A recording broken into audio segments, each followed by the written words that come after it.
One sunny day in April 1978, just as spring was beginning, a baseball game was taking place in downtown Tokyo. The two teams that were playing weren't especially popular, so there weren't that many people sat in the bleachers watching the game. But there was a young man who happened to be in the crowd that afternoon. That young man was Haruki Murakami, who at the time was 29 years old. He enjoyed reading Western literature and owned a great many jazz records, many of which he would play at the jazz club that he co-owned and ran with his wife. Upon hearing the crack of one of the batters hitting the ball, it suddenly struck him, like lightning from the sky. I can write a novel. And so he did. Every evening following this game, upon coming home from the jazz club late at night, he would sit down with his fountain pen and begin writing away fervently. Up until this point, Murakami had experimented with writing screenplays as a student, but he had never attempted anything akin to a full-length novel. He majored in theatre at Waseda University, one of the most prestigious schools in all of Japan, and it was here where he would meet Yoko Takahashi, a young woman that he would go on to marry in 1971. After years of toil, working many different part-time jobs, the pair would manage to save up 2.5 million yen. And with some help from their parents, as well as a bank loan, this sum would grow to 5 million yen, which would allow Murakami and his wife to open up their jazz club, Peter Cat, in 1974, all the while both of them were still university students. Murakami would graduate in 1975 and dedicate himself fully to the jazz club for the foreseeable future. When Murakami first began writing in 1978, he hit a roadblock with how he wanted to express and present his thoughts in words. Having read so much throughout his life, his Japanese vocabulary was undoubtedly very rich. When I sought to put my thoughts and feelings into words, those contents began to swirl like mad, and the system sometimes crashed. Murakami was struggling because of his own abundance in literary knowledge. How could he just pick one style when there were so many? So he tried something else. At this time, Murakami had a limited knowledge of English, but through his own sheer will and eagerness for Western literature, he had managed to attain some understanding of the English language. And with this understanding, Murakami attempted to write the opening of his novel in English. This English opening he attempted was stripped back. You couldn't use any fancy words or complex clauses, so naturally everything was very easy to understand and almost simplistic. After he finished writing the opening, he translated it into his mother tongue of Japanese. And with this, Murakami acquired a creative rhythm distinctly his own. After 6 months of writing religiously every night, Murakami's first novel was completed in early 1979. Hear the Wind Sing, he decided to name it. It was short, being around 200 pages altogether, but Murakami was happy with how it had turned out at the time. In retrospect, it was only natural that I was unable to produce a good novel. He would say many years later, with much more experience as a writer under his belt. Murakami sent out his only copy of the book to a literary journal called Gunzu, and despite his dismissive retrospect on the novel, it will be shortlisted for the New Writers Award, putting Murakami on a fast lane to becoming a successful writer. In the following years, as the 80s began rolling in, Murakami would continue writing and improving his craft with every subsequent release. Pinball 1973 and The Wild Sheep Chase would be released as sequels to his first novel, and each would attract a litany of prize nominations. But with the success came some pushback. Certain writers didn't like Murakami's stripped-back writing. It didn't give reverence to the Japanese language, and it felt like a translation, they said.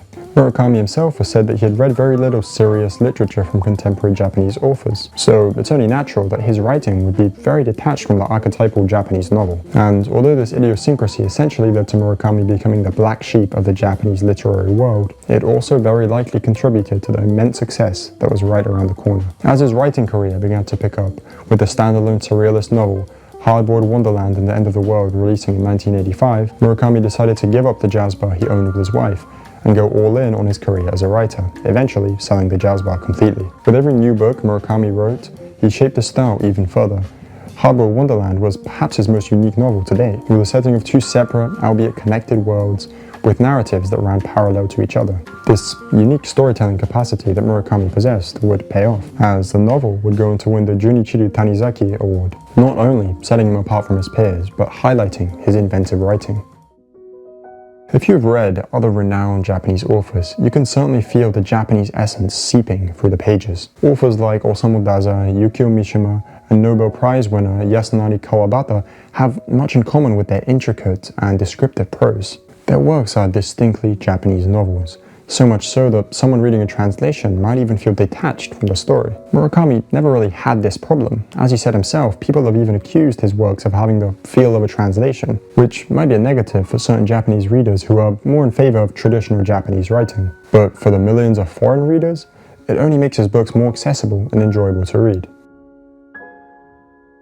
When Norwegian Wood was released to the Japanese public in late 1987, it became an instant hit, selling millions. It was a tale about college life, love, and loss. Murakami's first novel that was devoid of any of the magic realism that colored his previous books, it greatly appealed to the young Gen X and catapulted Murakami into the public eye. Coincidentally, while all this hullabaloo was taking place in his home country of Japan, Murakami would be away in Europe with his wife, hopping around between Greece and Italy. This sudden surge of fame only incentivized Murakami to stay far away from Japan, not wanting to face his newfound celebrity status as a writer. This would be the start of Murakami's reluctance to remain in the spotlight as Japan's new poster boy of the writing world, something that would continue throughout his career.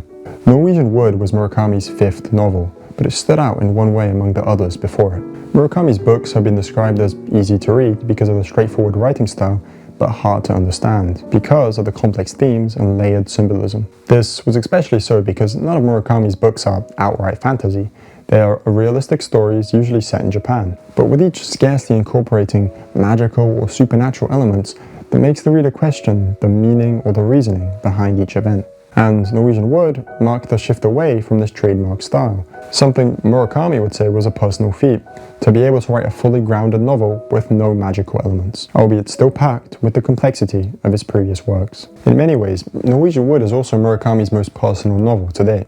Murakami is a baby boomer who grew up in the 60s, and much of the political and social aspects of the time that he would have experienced firsthand can be seen directly in the book. Murakami was 37 when he wrote Norwegian Wood, and so was the main character, Toru Watanabe, who at the start of the book is at an airport in Germany before a flashback takes us 20 years back. The story focusing on the teenage years of Toru, how he leaves for Tokyo to study, and the friends and lovers he makes and breaks along the way. It's not uncommon for writers to borrow directly from personal events when writing. Someone like Charles Bukowski wrote unabashedly about his own life in his semi-autobiographical Henry Chiniski series. It's simply the most natural for us to create art about ourselves and what we know. That isn't to say that Norwegian Wood was autobiographical, but certainly much of it was inspired by Murakami's own life growing up as a teenager in a 1960s Japan.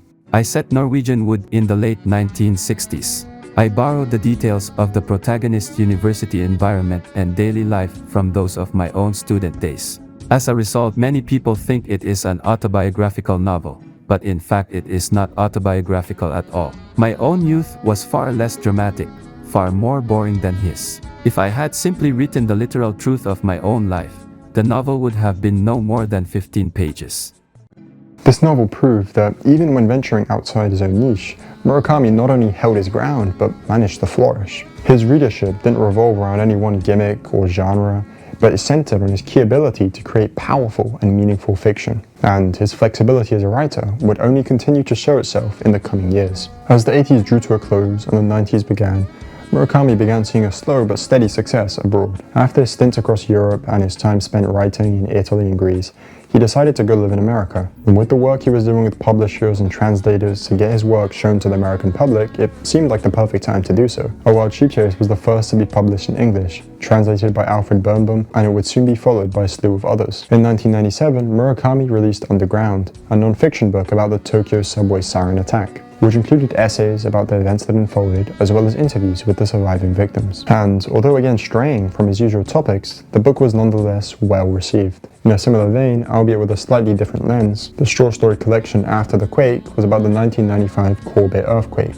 and although fictional, they very clearly used real-life events as a foundation for its narratives. Every couple of years in Murakami's career comes a point where he steps away from his usual way of doing things. He experiments in a field adjacent to that which he was just occupying, and it has worked out remarkably well for him, as there is a distinct Murakami-esque style that can be identified amongst his works, but there are also longer and shorter novels with their own pacing and unique composition, as well as a variety of non-fiction and short stories that make up his bibliography. To stay relevant and on top of any field, you have to constantly reinvent yourself. Greatness is, in many ways, just continued and successful innovation, and Murakami has mastered this art over his 40-year-long career.